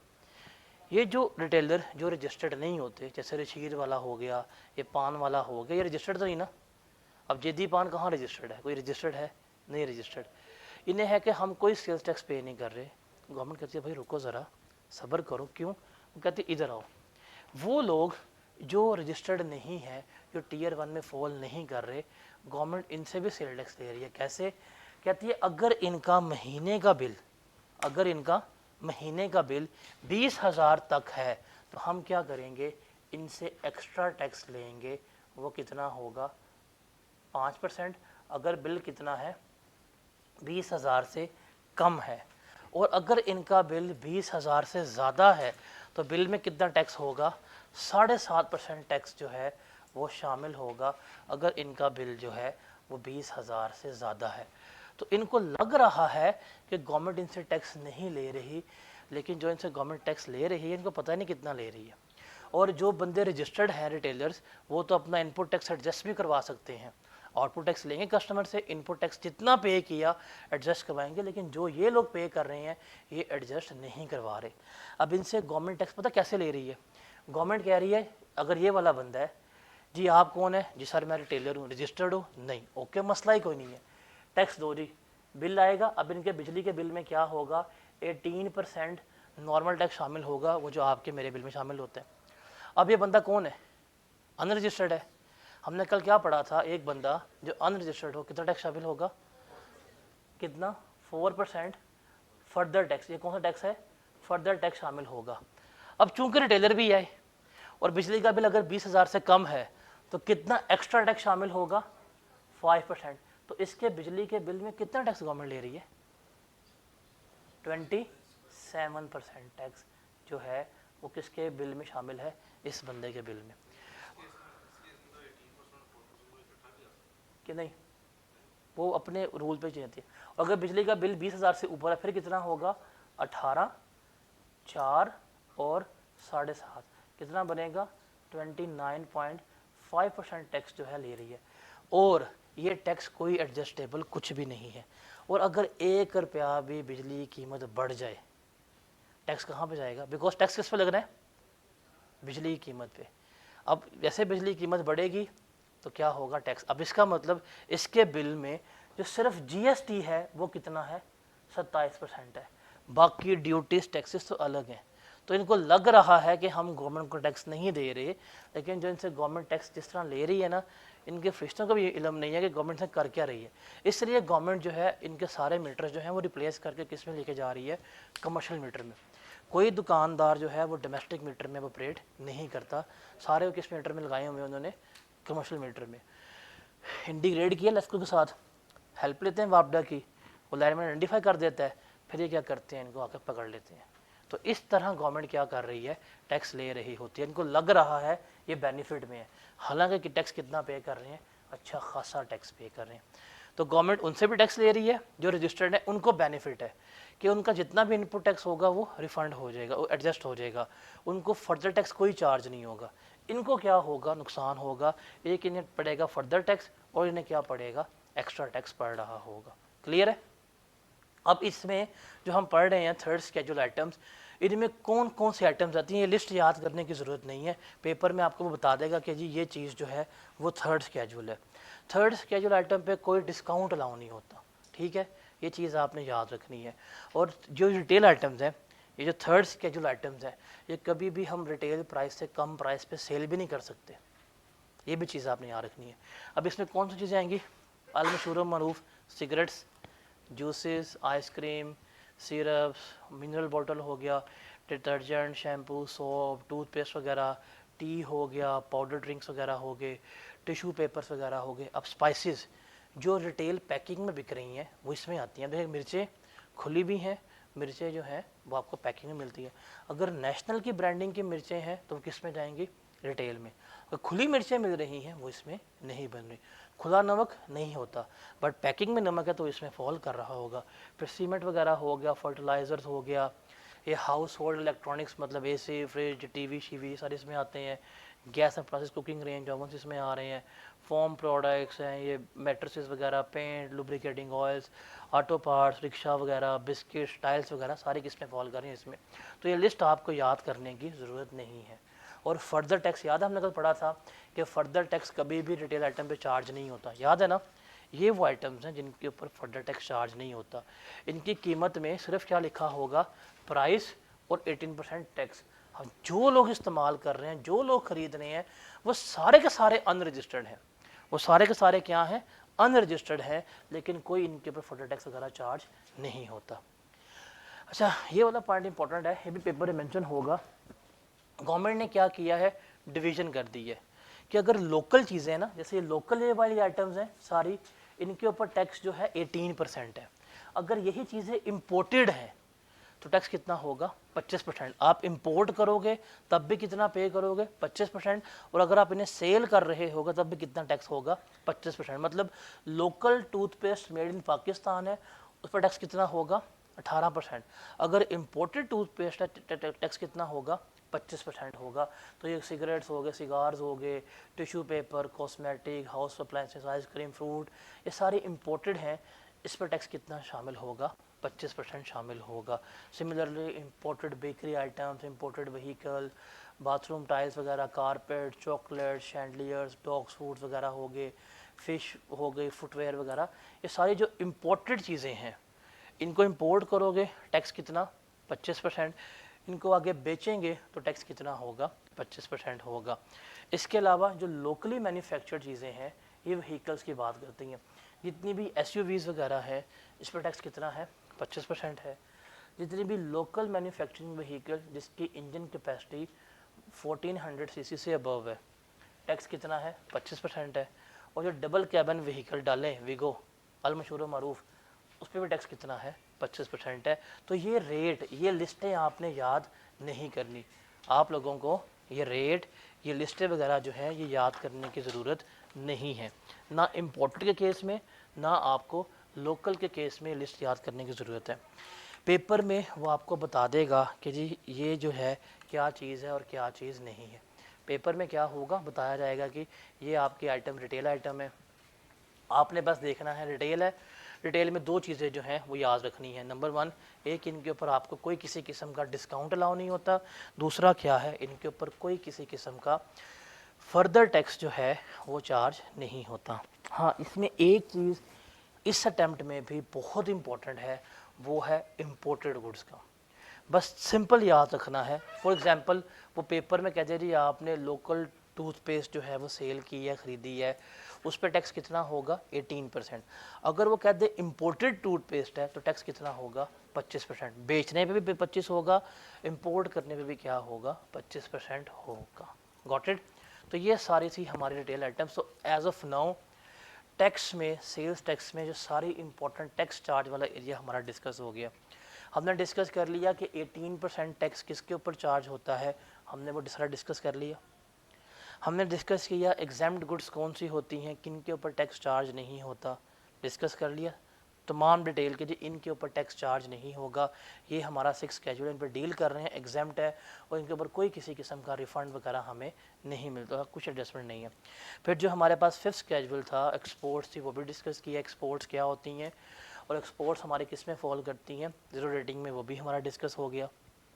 उसके अलावा हमने क्या देखा था, हमने देखा एक्सपोर्ट्स की एक्सेप्शन क्या है, क्या क्या थी सर बताएं। Goods held for export not exported, export but reimported, export to Iran, Afghanistan और चाइना, ये इसमें आई थी। फिर हमने पूरा 5th स्केड्यूल देखा कि ये सारे गुड्स हैं किस में फॉल कर रही होंगी ज़ीरो रेटिंग में। फिर हमने अब डिस्कस की किसकी, रिटेल आइटम्स की भी, 3rd स्केड्यूल आइटम वो भी डिस्कस कर ली कि इनका सबसे बड़ा फीचर क्या होता है, वो डिस्कस कर लिया। इसके अलावा फिर हमने 8th स्केड्यूल भी रीड किया था, जो रीड करना था कि ये वो आइटम्स हैं जिस पर टैक्स क्या होगा, कम होगा। जो टैक्स हमारा कैपेसिटी टैक्स है, फिक्स टैक्स सारा डिस्कस कर लिया। फिर फर्दर टैक्स कितना होता है 4%, वो देखा। उसकी एक्सेप्शंस क्या होती हैं वो भी हमने यहाँ पे डिस्कस आउट कर ली। तो अब टैक्स के रेट कैसे लगने हैं, टाइप्स कौन सी होनी है, ये सारा कुछ जो है वो हमारा आज के लेक्चर में कंप्लीट हो गया है। अब हमारा 3rd लेक्चर बनता है कि 4th बनता है सेल टैक्स। 4th लेक्चर में you can say that we have completed around 40% of sales tax हमारा कंप्लीट हो गया। अब हमारे पास सिर्फ एक चीज़ रह गई है कि इनपुट टैक्स की एडजस्टमेंट कैसे होनी है। देखिए हमें रेट लगाना आ गया, 18% हो, 0% हो, एग्जाम्प्ट हो, रिटेल हो, हमें रेट लगाना आ गया। फर्दर का रेट कैसे लगाना है, हमें ये लगाना आ गया। किन के ऊपर फर्दर टैक्स चार्ज नहीं होना, हमें ये भी लगाना आ गया।